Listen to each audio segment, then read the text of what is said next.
हैं BK times और मैं हूं आपके साथ शमा सिंह पवार। लद्दाख आजकल देश भर की सुर्खियों में है। यहाँ के प्रमुख पर्यावरणविद और सामाजिक कार्यकर्ता सोनम वांगचुक लगातार केंद्र सरकार से ये मांग कर रहे हैं कि लद्दाख को छठी अनुसूची में शामिल किया जाए और क्षेत्र को राज्य का दर्जा दिया जाए। वांगचुक का मानना है कि यदि ऐसा नहीं हुआ तो आने वाले समय में लद्दाख की विशिष्ट संस्कृति, पर्यावरण और स्थानीय निवासियों के अधिकार गंभीर खतरे में पड़ जाएंगे। पिछले कई महीनों से सोनम वांगचुक शांतिपूर्ण तरीकों से आंदोलन कर रहे हैं। कभी वे लेह में खुले आसमान के नीचे भूख हड़ताल पर बैठते हैं तो कभी धरनों के जरिए अपनी बात रखते हैं। उनका कहना है कि हिंसा किसी भी समस्या का समाधान नहीं है, इसलिए वे अहिंसक तरीके से ही अपनी लड़ाई लड़ेंगे। इस आंदोलन को लद्दाख के विभिन्न सामाजिक, धार्मिक और युवा संगठनों का पूरा समर्थन मिल रहा है। लेह और कारगिल दोनों जिलों से लोग बड़ी संख्या में उनके साथ खड़े दिखाई देते हैं।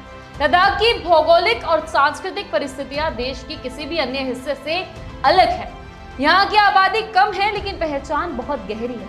लोग चिंतित हैं कि केंद्र शासित प्रदेश बनने के बाद लद्दाख की जमीन, खनिज संपदा और प्राकृतिक संसाधनों पर भारी दबाव बढ़ सकता है। रोजगार के अवसर सीमित हो सकते हैं और स्थानीय लोगों के लिए अपने अधिकार सुरक्षित रखना मुश्किल हो जाएगा।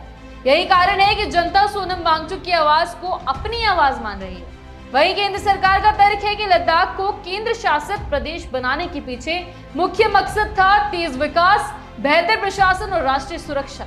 सरकार के अनुसार सीधे केंद्र के अधीन आने से लद्दाख में बुनियादी ढांचा, सड़क, स्वास्थ्य, शिक्षा और पर्यटन जैसे क्षेत्रों में उल्लेखनीय सुधार हुआ है। सरकार का यह भी कहना है कि छठी अनुसूची में शामिल करने या राज्य का दर्जा देने जैसे बड़े संवैधानिक फैसलों पर विचार करने से पहले सभी हितधारकों से बातचीत और विस्तृत अध्ययन आवश्यक है। यही वजह है कि सरकार फिलहाल आंदोलनकारियों से संवाद कर रही है और किसी भी प्रकार की जल्दबाजी से बचना चाहती है। एक और सोनम वांगचुक और उनके समर्थक कहते हैं कि लद्दाख की पहचान और अधिकारों की रक्षा संवैधानिक गारंटी के बिना संभव नहीं है। वहीं दूसरी ओर सरकार का मानना है कि वर्तमान ढांचे में भी लद्दाख को विकास की नई दिशा मिल रही है। सवाल यह है कि क्या विकास और स्थानीय पहचान दोनों को संतुलित किया जा सकता है? यही इस विवाद का सबसे अहम बिंदु है।